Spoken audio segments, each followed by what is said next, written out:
ayat 11 sampai 12. Barang siapa memiliki anak, dia memiliki hidup. Anak itu huruf besar. Artinya barang siapa memiliki Yesus, dia memiliki hidup.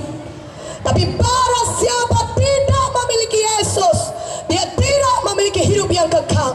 Firman Tuhan ini disampaikan kepada saudara, saudaraku yang kekasih dalam nama Yesus. Kalau kita percaya kepada Yesus, maka kita memiliki Yesus. Artinya kita sudah memiliki sorga yang kekal. Siapa di sini yang percaya, kalaupun dia meninggal dunia, entah kapanpun itu, tapi kita percaya kita semua umur panjang. Katakan amin. Siapa di sini percaya, kalau misalnya dia meninggal dunia, dia pasti pergi ke sorga? Angkat tangannya tinggi-tinggi. Semuanya kita angkat tangan, katakan amin. Mari ucapkan doa ini, tetap angkat tangan saudara. Tuhan Yesus, saya percaya padamu. Engkau mati bagi saya, Engkau disalibkan bagi saya, Engkau menebus dosa saya, mencurahkan darahmu bagi saya. Dan pada hari yang ketiga, Engkau bangkit dari kematian, Engkau hidup Tuhan Yesus. Dan malam ini saya buka hati saya, masuklah dalam hati saya, jadilah Tuhan saya dan juru selamat pribadi saya. Terima kasih Tuhan, sekarang saya sudah selamat. Darah Yesus sudah menyucikan saya dari segala dosa saya. Tuliskanlah nama saya dalam kitab kehidupan-Mu yang kekal di sorga. Terima kasih Tuhan. Di dalam nama Yesus saya berdoa. Amin. Mari berikan kemuliaan bagi nama Yesus. Amin. Saudaraku, setelah kita selamat lahir baru, Tuhan Yesus mau saudara tetap menang dalam sebuah kehidupan saudara. Katakan amin. Bagaimana kita dapat menang? Setan masih berkeliaran di bumi ini. Walaupun saudara sudah jadi anak Tuhan, dia mau mengajak saudara kembali lagi berbuat dosa. Dia akan mengajak saudara kembali lagi mau narkoba. Dia akan mengajak saudara kembali lagi berbuat najis. Ada jawabannya bagi saudara. Kalau saudara mau tetap menang, saudara harus punya kuasa firman Tuhan dalam hidup saudara. Amin, katakan amin lebih kuat. Saudara harus kenal firman Tuhan. Saudara harus rajin beribadah di gereja dan dengar firman Tuhan. Karena kuasa firman Tuhan tidak terbatas. Kuasa firman Tuhan dapat mengalahkan setan penyakit. Kuasa firman Tuhan dapat mengalahkan setan narkoba. Kuasa firman Tuhan dapat mengalahkan setan kenajisan. Kuasa firman Tuhan dapat mengalahkan setan manapun. Tuhan Yesus berkuasa, katakan amin. Tetapi tahukah saudara, kuasa firman Tuhan sama berkuasanya dengan Tuhan Yesus sendiri. Mana tepuk tangannya bagi firman Tuhan? Firman Tuhan dan Tuhan Yesus adalah satu.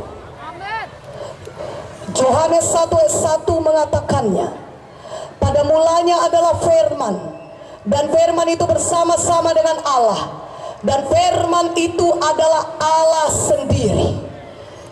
Haleluya. Saya akan tunjukkan kepada saudara kuasa Tuhan Yesus sama berkuasanya dengan firman Tuhan. Firman Tuhan sama berkuasanya dengan Tuhan Yesus sendiri.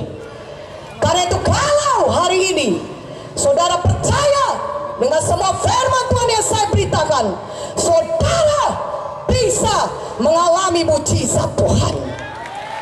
Saudaraku, Alkitab kita. Dari Yohanes 4 ayat 46 sampai 53. Maka Yesus kembali lagi ke Kana di Galilea, di mana ia membuat air menjadi anggur. Dan di Kapernaum ada seorang pegawai istana, anaknya sedang sakit. Ketika ia mendengar bahwa Yesus telah datang dari Judea ke Galilea, pergilah ia kepadanya lalu meminta supaya ia datang dan menyembuhkan anaknya, sebab anaknya itu hampir mati. Maka kata Yesus kepadanya, jika kamu tidak melihat tanda dan mukjizat, kamu tidak percaya. Pegawai istana itu berkata kepadanya, Tuhan, datanglah sebelum anakku mati. Kata Yesus kepadanya, pergilah, anakmu hidup. Orang itu percaya akan perkataan yang dikatakan Yesus kepadanya, lalu pergi. Ketika ia masih di tengah jalan, hamba-hambanya telah datang kepada dengan kabar bahwa anaknya hidup. Ia bertanya kepada mereka, pukul berapa anak itu mulai sembuh? Jawab mereka, kemarin siang pukul 1 demamnya hilang. Maka teringatlah ayah itu bahwa pada saat itulah Yesus berkata kepadanya, anakmu hidup. Lalu ia pun percaya, ia dan seluruh keluarganya. Katakan amin. Jadi ada seorang pegawai istana, anaknya sakit mau mati. Dia mendengar Yesus sudah ada di Galilea, saudara, sudah ada di Kana di Galilea, dan dia tinggal di Kapernaum. Dan dia dengar Yesus sudah di Kana di Galilea, aku datanglah. Dari Kapernaum dia berjalan jauh 40 km. Dia sampai ke Kana, di tempat Yesus berada. Dan ketika dia sampai kepada Yesus, dia berkata, Yesus, tolong aku, datanglah ke rumahku, karena anakku yang sakit hampir mati karena penyakitnya. Datanglah Tuhan. Dan apa kata Yesus? Kalau kau tidak lihat tanda dan mujizat, kau tidak percaya. Dan apa kata Yesus kepada pegawai istana ini? Dia mengucapkan firman-Nya. Tuhan Yesus mengucapkan firman-Nya. Dia berkata kepada pegawai istana ini, pulanglah, pergilah pulang, anakmu hidup. Amin. Dan pegawai istana ini percaya kepada apa yang dikatakan Tuhan Yesus. Dia pulang. Itu jauh jalannya, sekitar 40 km. Dia pulang ke arah rumahnya di Kapernaum. Dan ketika dia tinggal jalan, hamba-hambanya dari rumahnya datang kepadanya, Bapak, anak Bapak sudah sembuh. Kapan sembuhnya? Tanya pegawai itu. Semalam kira-kira pukul 1 demamnya hilang. Maka teringatlah pegawai itu, kira-kira pada jam yang sama itulah Yesus mengucapkan firman-Nya, mengucapkan perkataannya, berkata, pulang, anakmu hidup. Maka percayalah pegawai istana itu dan seluruh rumahnya kepada Tuhan Yesus. Haleluya. Katakan haleluya. Haleluya. Tuhan Yesus berkata, anakmu hidup. Dia percaya dan dia menerima mujizatnya. Anaknya benar-benar hidup. Berikan kemuliaan bagi nama Yesus. Haleluya.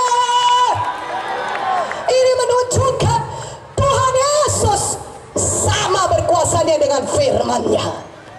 Ketika dia mengucapkan firman-Nya, kalau kita percaya, kita bisa menerima mujizat Tuhan. Katakan amin.